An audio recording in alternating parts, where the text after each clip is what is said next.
Great. So, welcome everyone to this week's One World Mind seminar. Um, Today, I am very pleased that we have Dr. Hosseini um, from the University of Washington here to talk about unifying perspectives of scientific machine learning with kernel methods. And I've been looking forward to the talk, so I'll be brief and turn things over to you. Okay, yeah, thank you, Mark. Hi, everyone. Thanks for being here to watch this online talk. I just wanted to, say that this is actually I originally designed this talk to be very interactive, but I know in online talks that's always hard to do, especially now because I've also disabled the video panel. So if there's any questions at any point in the talk, just please feel free to like unmute yourselves and ask questions. This is really designed so that you stop me and kind of we have a discussion as opposed to me just sort of talking at you.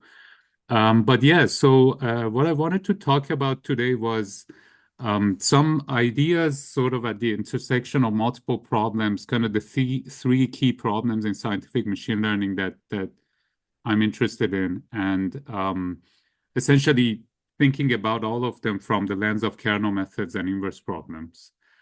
So everything I'm talking about today is available in this preprint that we are also working on updating it now after some revisions. Um, so this is really the work of our students. So Yasamin Jaladian is a PhD student at Caltech. Juan and Alex are PhD students at University of Washington, and Human Hadi is my senior colleague at Caltech. Okay, so as I mentioned, the talk is very interactive. So I'm going to spend a little bit of my time at the beginning, kind of mainly in section one, which is the overview of the methodology and the key ideas. Then I'm going to talk a little bit about the algorithms, and if there's time, we can kind of dig a little bit into theory. But usually, I think I'll probably just only make it through the first two parts. Okay. So, what is the kind of key problems that we're interested in kind of broadly in the field of scientific machine learning or physics-informed machine learning, which essentially the way at least I understand it is problems where there's some PDEs involved and we have some data, and the question is how can we use machine learning to improve kind of upon existing kind of methods we have for these problems, and also are there kind of new problems we can solve? So the three kinds of problems that we typically look at in scientific machine learning are essentially outlined in this slide. In all of these, you think about a generic nonlinear PDE, right? Oops, sorry. You have a generic nonlinear PDE. So this is PU equals to F. This can be time dependent, can be stationary, whatever you want. And then you consider these three problems broadly. So there's PDE solvers. These are the most classic kind of problems that the entire field of numerical analysis and PDE, numerical PDEs is concerned with. Here, you know the differential operator P, you know the right-hand side F, and your goal is to solve the equation. In other words, you want to find a U hat, an approximation to U that essentially, one way you can do this is by minimizing the residuals. So if P of U hat is close to F, right?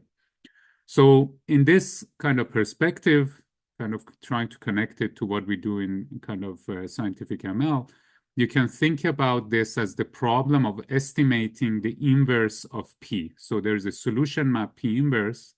You're approximating it using an algorithm.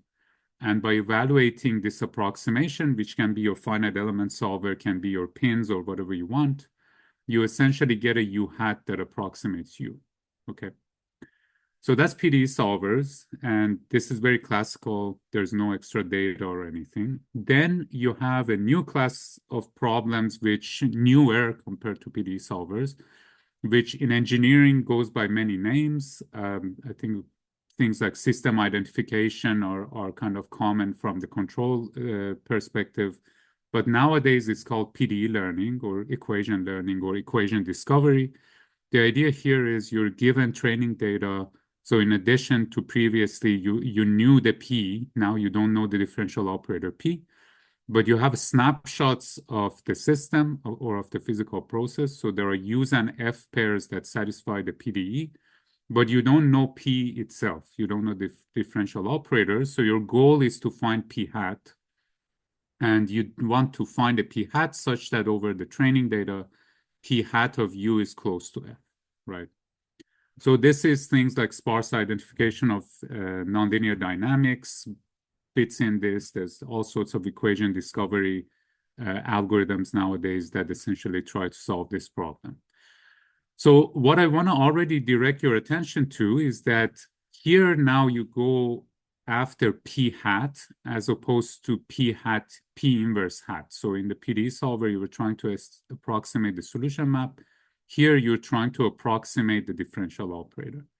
And then lastly, you have operator learning, which is essentially a modern version of things like reduced order models or surrogate modeling from UQ and from various engineering fields.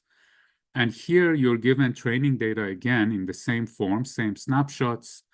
And your goal is to find, again, an approximation to the solution map of the PDE, right? So there are also cases where you have parameter to solution maps and so on. Still, they can all kind of be more or less cast in this kind of framework, right? So what you will notice is, for example, that operator learning and PDE solvers in this picture are solving the same problem. They're both trying to approximate the solution map of your PDE. The difference is in operator learning, you don't know the differential form, or you assume typically you don't know the differential form, but you have training data, right? In PDE learning, you're also solving the same problem as operator learning, except that the domain and the range are flipped. So in PDE learning, you learn the mapping from U to F, if you like, so the differential operator. In operator learning, you're learning the map from F to U. So from the data, the boundary, initial conditions, all sorts of things, the mapping from those to the solution U itself, right? So the moral of the story from this slide and the way I kind of the perspective I want to pitch to you is essentially that all of these are the same problems, except that you're learning different operators from different domains and with different domains and ranges. And the big difference between these two more modern classes of problems is you assume access to some sort of snapshots of the system. Whereas classic solvers, you just assume that you know the differential operator and there's no training data, right? And what I want to show you today is essentially you can unify all three of these into the same framework. And by doing that, you can sort of solve some new interesting problems. Okay. All right. So the particular kind of setup and an idea that I want to pitch to you is the following. So I'm going to look at problems where my goal is to evaluate or approximate the solution map of a PDE. And but I have sparse data. So as the kind of prototypical example to have in mind, so here's Berger's equation, right? So Berger's with viscosity, right? So du dt, ux minus nu, this is the viscosity parameter, uxx equals to 0. But the data that you're given is in this picture here. So you have data, this is the trajectory of the whole solution in space and time. You know the boundary conditions, you know the initial conditions. So that's what these red dots on the left top and bottom boundaries indicate. And then you also have very sparse observations of the solution inside the space-time domain. So that's these scattered red points, okay? Sorry. So we are given sparse and noisy observations on a sparse mesh. So that's what this XM is. You can have some noise, right? And you assume that you know the forcing in the problem. So here the forcing is the boundary and initial conditions. Given this limited data, we want to solve both the equation learning and operator learning problems. So we want to learn P hat that approximates P. So I assume I don't really know that it's burgers. And eventually I also want to approximate P hat inverse. So I want to be able to not only discover the equation or learn the equation that governs this physical process, but I also want to be able to simulate the behavior of the system for a new input, like a new initial condition. The key idea behind what I'll show you today is for PDE problems, especially for local PDEs, you can do much better if you first learn the differential operator. So first you do the equation learning task, and then invert, in some sense, the equation that you learned to obtain an approximation to the solution operator that might actually be the thing you actually care about. So the downstream task, you might just want to simulate the physics. What I'm pitching here is you want to first discover P hat, then invert that thing somehow to get an approximation to the solution. Okay? And the key reason why we think this is a good idea is the observation that if you just stare at burgers right now, it's a local PDE, right? So the PDE, if you knew the solution inside spacetime, every single point on which you know U and its partial derivatives is essentially like a data for which, using which you can learn P. On top of that, you notice that the form of the differential operator, the nonlinearity that is interesting about the differential operator is very simple. In fact, it's nothing but a second-order polynomial, right? So if you take the linear operators, which are all these partial derivatives, set them aside, the nonlinearity that defines this equation is just in UUX, right? So this is actually as a nonlinear function of linear transformations of U. It's a very simple thing to learn. Okay. Cool. So here's the setup I'm going to assume specifically, right? So I'll show you some nice numerics later, and the reason that the algorithm really works is because you're using a strong prior knowledge. So this is essentially the prior knowledge that I'm going to use.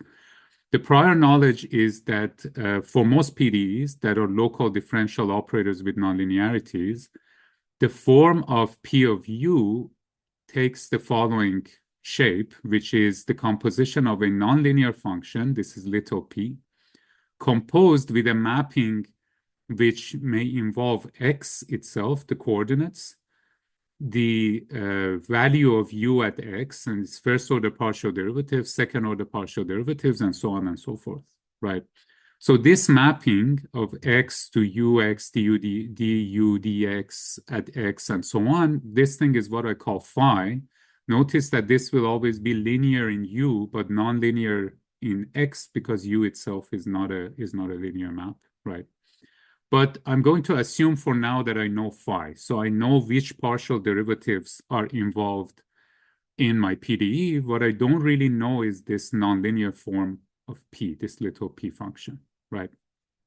So to give you an example of this, we can consider this sort of a common type of problem we care about in inverse problems, which is a second order kind of elliptic operator and then a nonlinear term. So here you may have coefficients that are spatially variable, but they're unknown. So this A of x is an unknown coefficient. For this PDE, you can take phi to be the mapping from u and x to x, u evaluated at x, du dx evaluated at x, and du dxx evaluated at x. If you take this mapping as phi, then the nonlinear relationship that defines P given this phi is nothing but this function I have down here. So it's a four-dimensional function. It has nonlinearities in the form of some multiplications or polynomial terms. There's also nonlinear dependencies on the first input, which is x, through the coefficient inside the diffusion term, right? So again, the key idea I want you to have in mind is that if you were going to try to learn this PDE, let's say from data, its solution map is very complicated. It's an infinite dimensional object. But this function P can actually be quite nice and simple to learn, assuming that A is not too nasty, right? It's a four-dimensional function. So you might be able to learn this very effectively from very little data. Right. Okay. So with this in mind, going back to our setup, we are going to now try to formulate a problem for basically learning our differential operator from sparse data. So again, you want to have this picture in mind that we had before. So you have data that is sparse. We're working in this assumption that there's this phi map that we know what it is, and there's this little p that is our unknown, right? The training data is given in the form of these pairs of U's and F's. For now, we also assume we know F everywhere. So we know, for example, the initial and boundary conditions perfectly well. But the state is observed at a sparse correction of points, right? So we're going to formulate an optimization problem to basically recover or learn the differential operator. And for this is the abstract formulation. We need two Banach spaces. We need one for which that we use to basically recover the state of the system. And then we need another one, this is P, using which we're going to try to learn the nonlinear form of the equation. Okay. Let me see, there's a question, I believe. How about functional form of U is unknown? If you mean the functional form of the state, that's exactly part of the optimization problem. So we're actually going to have to recover U and P at the same time. Okay.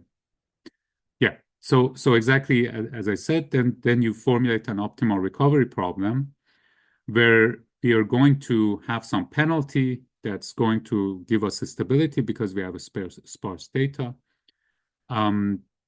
And here, the important thing is the constraints. So you're going to have a constraint given the observed data, so given the red points.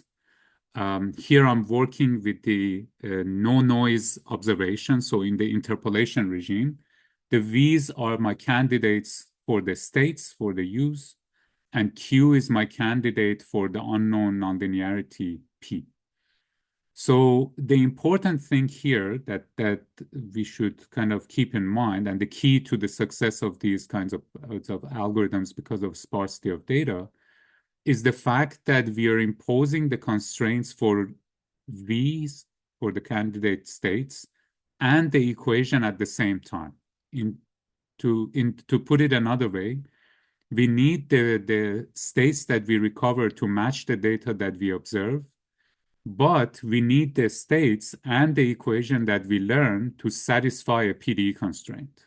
So this is what makes this optimization problem quite interesting, because now this is like a PDE constrained optimization problem that also has a compositional structure, because this Q is unknown, but the V is also unknown, and V through the mapping phi enters Q to satisfy the PDE constraint, right?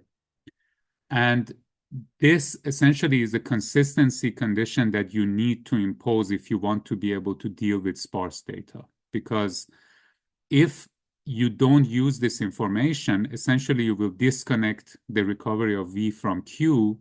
And because the data is sparse, you won't have any hope of being able to solve this problem, essentially. Okay. All right. Let me see. Do we have a chat? You're welcome. Okay. Cool. So at this level, this is very general. You can use whatever space you want, really. You can do neural networks. You can do whatever, everything, polynomials, anything that you want. What we like to use for this, for reasons that I will explain in a minute, are actually RKHSs. So for U and P, for both of them, we're going to use RKHSs. This is just a quick reminder of what an RKHS is, if you haven't seen it before. Essentially, an RKHSs are kind of the one sentence definition is they're Hilbert spaces where pointwise evaluation is a bounded linear functional, but it helps to think about them in a more constructive way. So you start with a positive definite symmetric kernel. So this is a function that is symmetric. And if you take any collection of points in your input domain and you look at the kernel matrix whose entries are kxi, that matrix is positive definite symmetric. Given such a kernel, you can define a pre-Hilbert space, which is functions that are in the span of the kernel itself. So they're linear combination of the kernel fixed at a bunch of points. For these functions, through the positive definite symmetric property of the kernel, you can define an inner product. So the inner product is defined as follows using the coefficients that define the functions and the kernel matrices.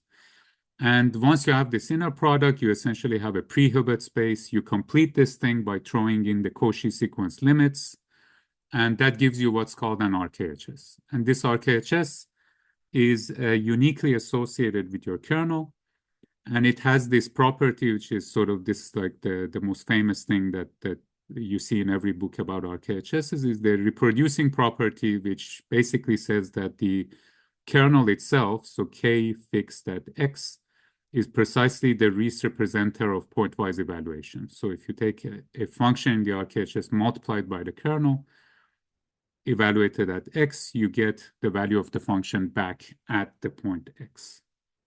So this allows you to use kernel tricks and all sorts of things that make it super nice for solving optimization problems. Okay.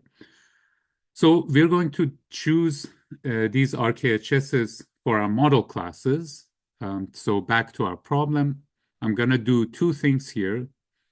One, I'm going to use RKHSs for both U and P. This is very natural for PDE problems, especially for the U, for the state of the PDE, because there are kernels called the Matern class that essentially, whose RKHSs are precisely Sobolev spaces, and Sobolev spaces are very prevalent in PDEs. So we use such a RKHS for the states, for the U's. And then for P, we are also going to use an RKHS because for a lot of nonlinear PDEs, the terms in the PDEs are of polynomial form. You can pick things like a polynomial kernel, or we also have some hybrid kernels that we can build. So again, using an RKHS here is very natural. I'm doing one more thing. If you've been wondering what these gray points are in my picture, because the PDE constraint, I can't satisfy or impose it everywhere in the domain, I'm going to use a set of collocation points. So that's what these gray points are that are much denser than my observation points. And then I'm going to impose the PDE constraint as a collocation constraint. So now instead of having the PDE satisfied for all X, I want the PDE to be satisfied at my collocation points. So this is now much closer to an optimization problem I can actually solve. And also, it is very much reminiscent of PD constraint optimization problems that we see in sort of fields like inverse problems and that sort of thing. So now we're going to basically set out to solve this optimization problem, but you see the difficulty hasn't disappeared. So you still have this composition structure, right? The V and the Q are coupled together through the PD constraint. And this can cause a lot of headache for you numerically, especially if you try to solve this using things like stochastic gradient descent.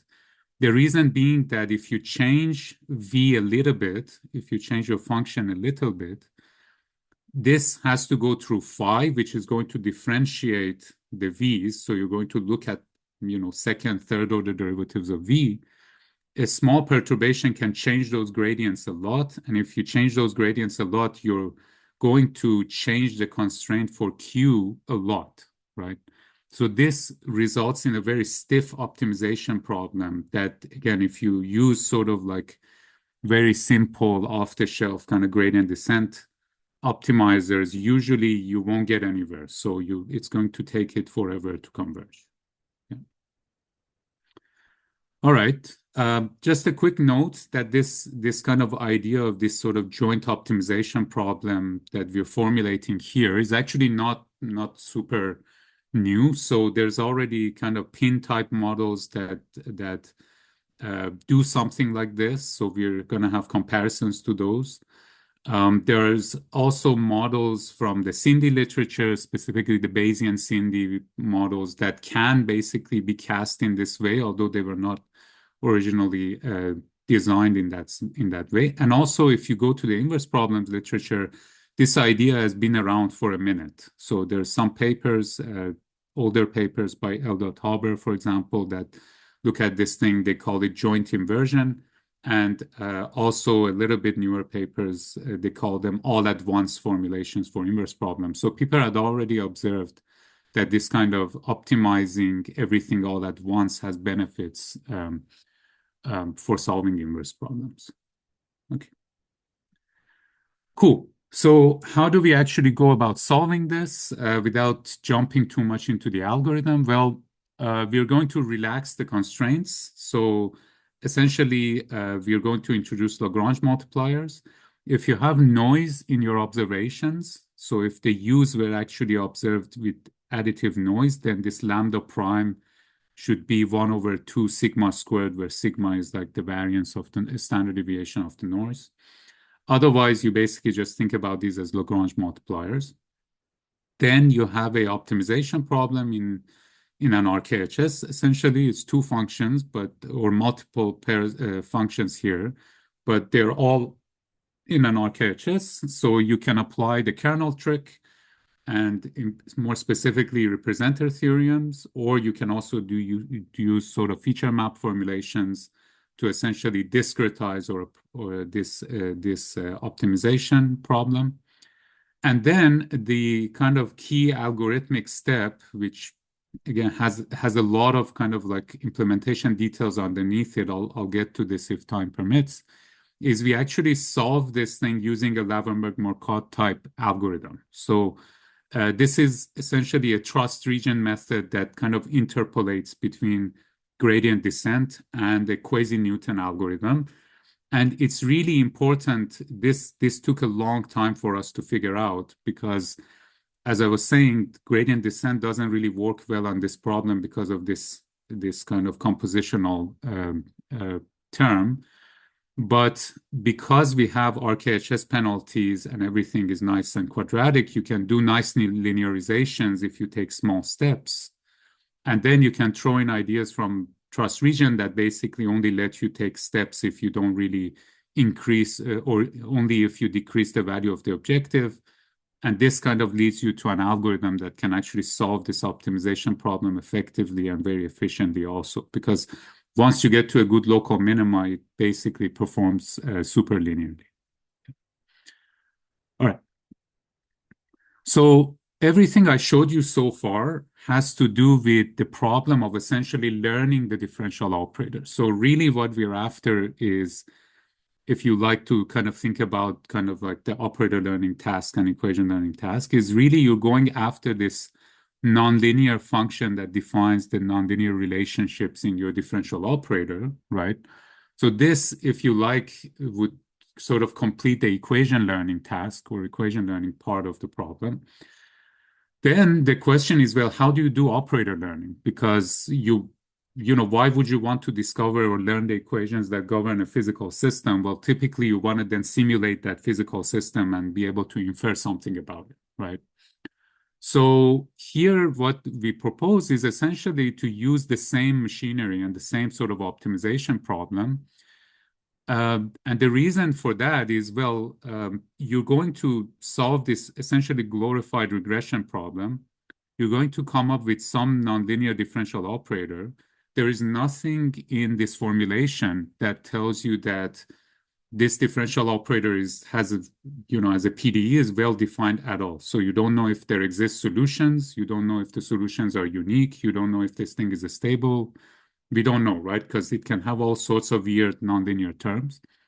It's also very difficult to try to simulate it or solve it, because if you have something like a finite difference or finite element method, those things are typically highly tied to what sort of differential operator you're trying to what sort of PDE you're trying to solve. So we need a method that's kind of flexible and allows you to kind of find something like a solution for this weird nonlinear operator. So to do this, we are going to formulate essentially another optimal recovery problem where now given a new f, so this f, you can think about it like a new input to the system for which you want to simulate the state. We're going to define something like a pseudo-inverse. So this is notation borrowed from the linear algebra literature when you have like a non-invertible matrix. So you have the pseudo-inverse of p hat applied to f, which is a minimum norm function that also minimizes the residual of the PD that you've learned. So this, if you think about this lambda as a Lagrange multiplier, this is again another optimal recovery problem like the one we had before, except that now I assume P is fixed at P hat, and I don't have any extra snapshots of the system. I just want to find the state that minimizes the residual of the PD. And because this PD is not necessarily well defined, I need to have some regularization that comes from this extra RKHS penalty, right?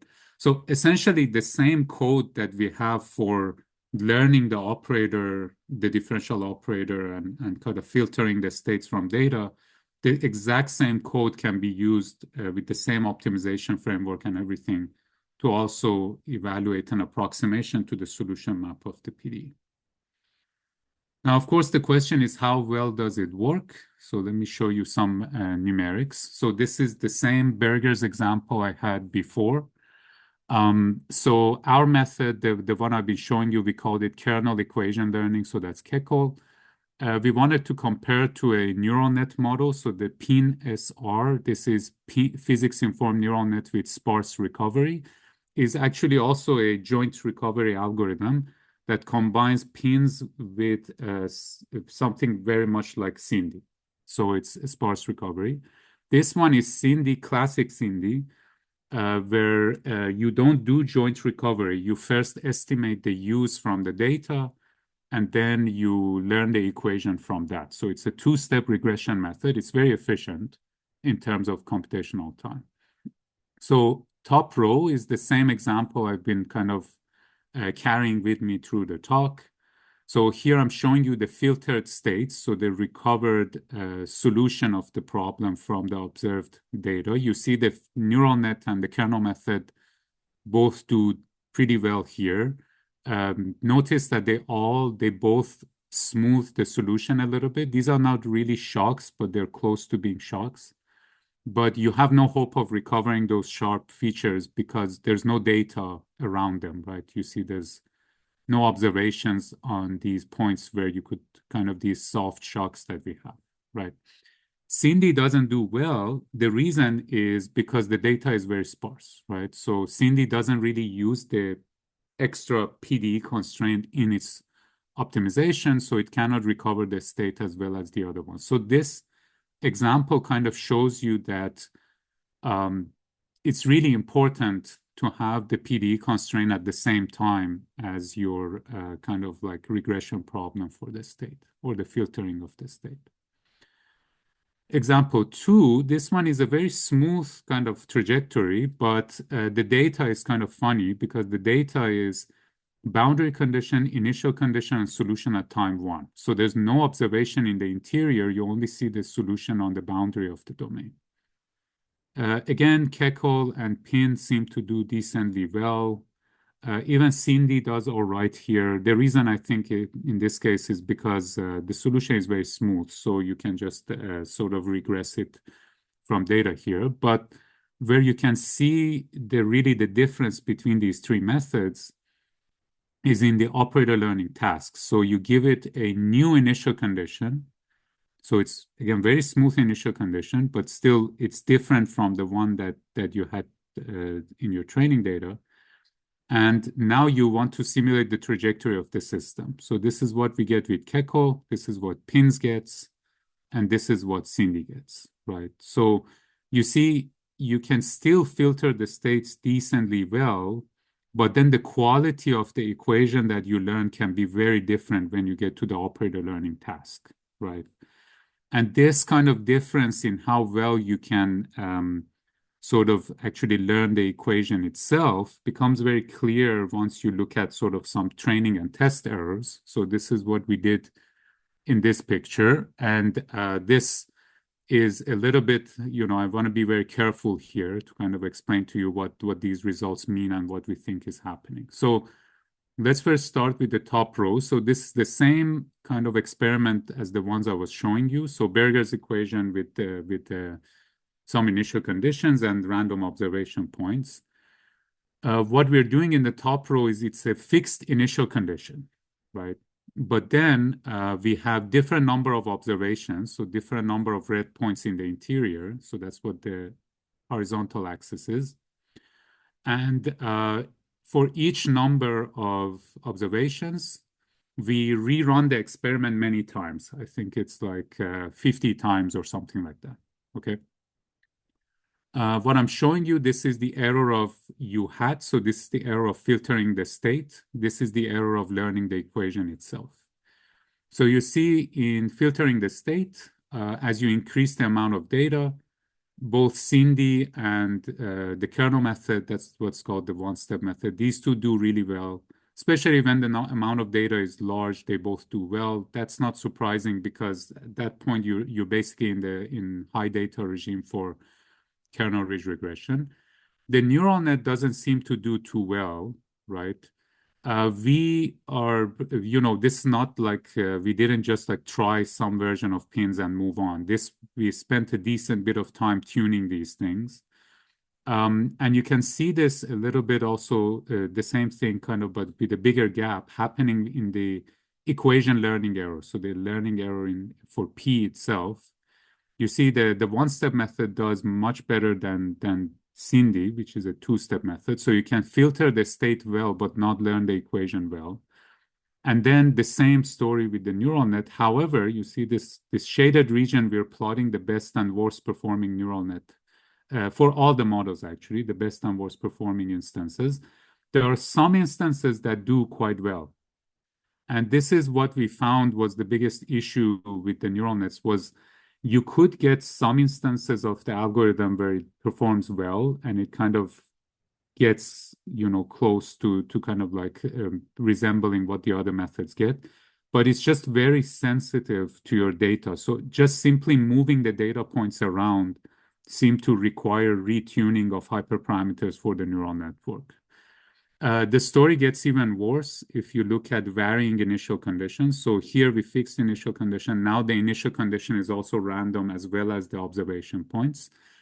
Again, we see this kind of similar gap in performance. But again, I want to direct your attention to the fact that there are really good performing neural nets in these pictures, right?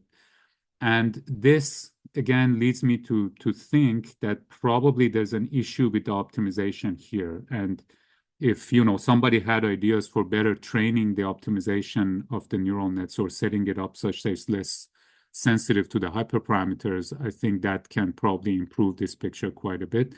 We didn't really know what else to change outside of basically developing entirely new methods. The kernel method seemed to be more robust to this. You see, it also has bands, so it has like variance in its performance. But we had some simple heuristics for length scale selection that seemed to more or less work pretty well across all the experiments here. Cool. Then next, we wanted to kind of see how far we can push this kind of scarcity of data. So how small of like a number of observations can you handle? And here there's kind of an interesting trade-off because the examples with Berger's I was showing you is essentially equation learning and operator learning from one trajectory of the system seen at a bunch of points.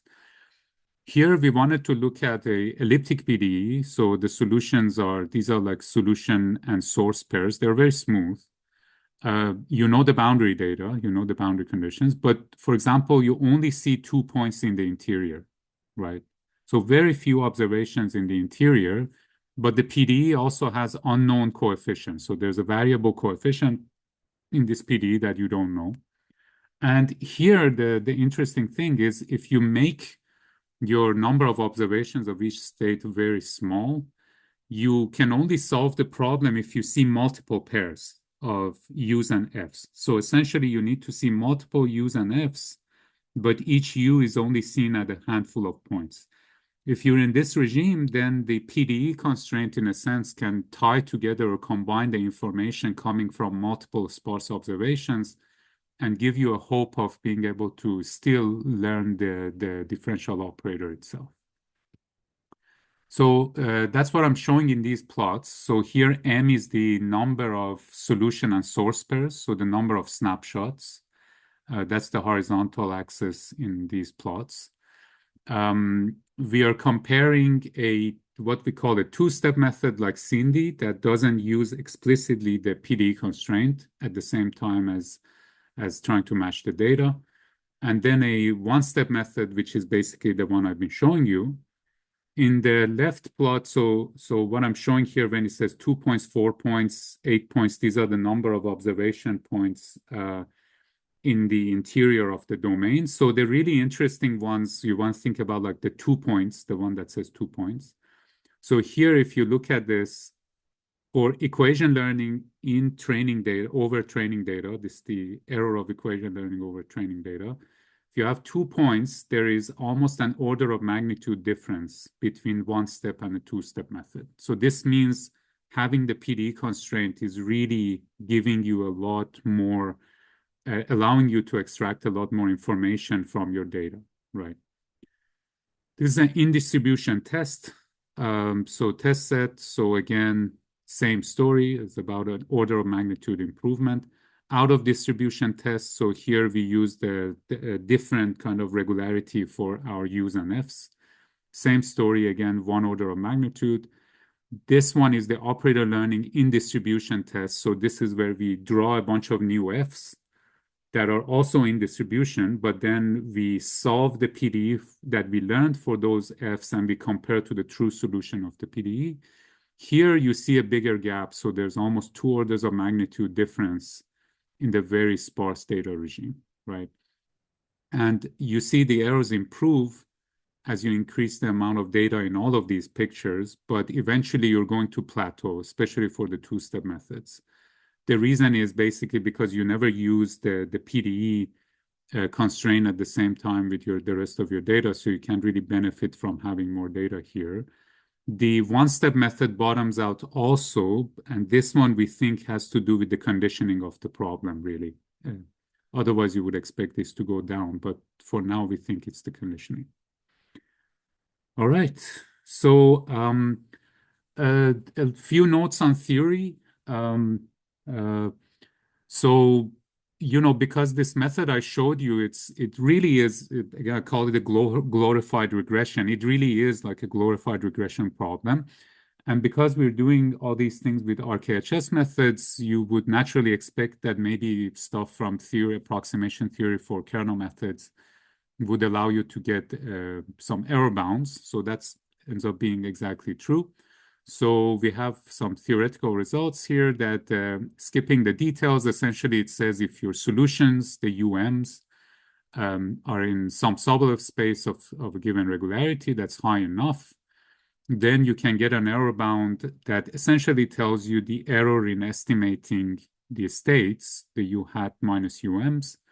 These things are going to decay like the field distance of your observation points to some power that depends on the regularity of the solution. So if you've seen kind of results from Holger Wendland's book or sort of results on Sobolev sampling inequalities from approximation theory, this is very familiar. Method of proof is also very much classical here. But because also you have a similar kind of interpolation type constraint for the equation learning part, you might wonder if we could get a similar error analysis for that. And again, the answer is positive. And this is where a little bit more of the theory kind of becomes a bit more interesting and non-trivial. But essentially, you can then bootstrap your kind of error bound on the U's to an error bound on the P on the nonlinear form of the equation. Again, you need to assume that this thing is sufficiently regular. You need to define a field distance in the input domain of P. And assuming that these field distances are small enough, essentially you get an error bound that again looks an awful lot like the type of bounds you get from Sobolev sampling inequalities. So your error will be dominated by the error of approximating the states, and then a new term which depends on essentially how well the data that you see is kind of space filling in the input space of the nonlinear function that defines the equation. Okay, so just to summarize, I guess I'm more or less on time actually, so we won't have time to dig into the algorithm. But essentially, what I showed you was a kernel method for learning PDEs and filtering their solutions. The key idea that I wanted to get across was that having this sort of joint simulation or simultaneous estimation of the state and the PDE is a good idea. It allows you to do interesting things in the sparse data regime. I showed you some applications where this methodology worked well. There's an optimization problem that is very amenable to sort of fast algorithms, so quasi-Newton algorithms and sort of trust region methods that is easier and more efficient to train than sort of running SGD on a large neural net. We have better performance compared to some neural net models, right? And the interesting observation that when you get to the operator learning task, you see this phenomenon that learning operators through first learning the equation seems to allow you to really solve problems that standard operator learning methods like Fourier neural operators, deep-nets can't really do. And finally, I showed you some quantitative convergence analysis that's very reminiscent of subleft sampling inequalities for scattered data approximation. Although there's a hole in this theory, to be perfectly honest with you, which is that that's been bothering me because these methods really seem to shine when you have limited data, very sparse data. But the error bounds I was showing you are kind of semi-asymptotic in a sense that they assume the data is dense enough that your field distance is sufficiently small. So there's a gap between the theory and the actual practice here that we're trying to address, but for now it's open. Okay, I think I can stop right here, Mark, right? Because I think we have 10 Yeah, minutes left. Yeah. that'll work. Mm-hmm. So thanks a lot for a great talk. And if anybody has any questions I didn't ask during the talk, why don't you go ahead and feel free to unmute and ask now or put something into the chat. Yeah. I turned the video on so I can see people. Yes, and I will stop recording now so that you can feel free to ask as dumb a question as you like, and it won't be recorded forever.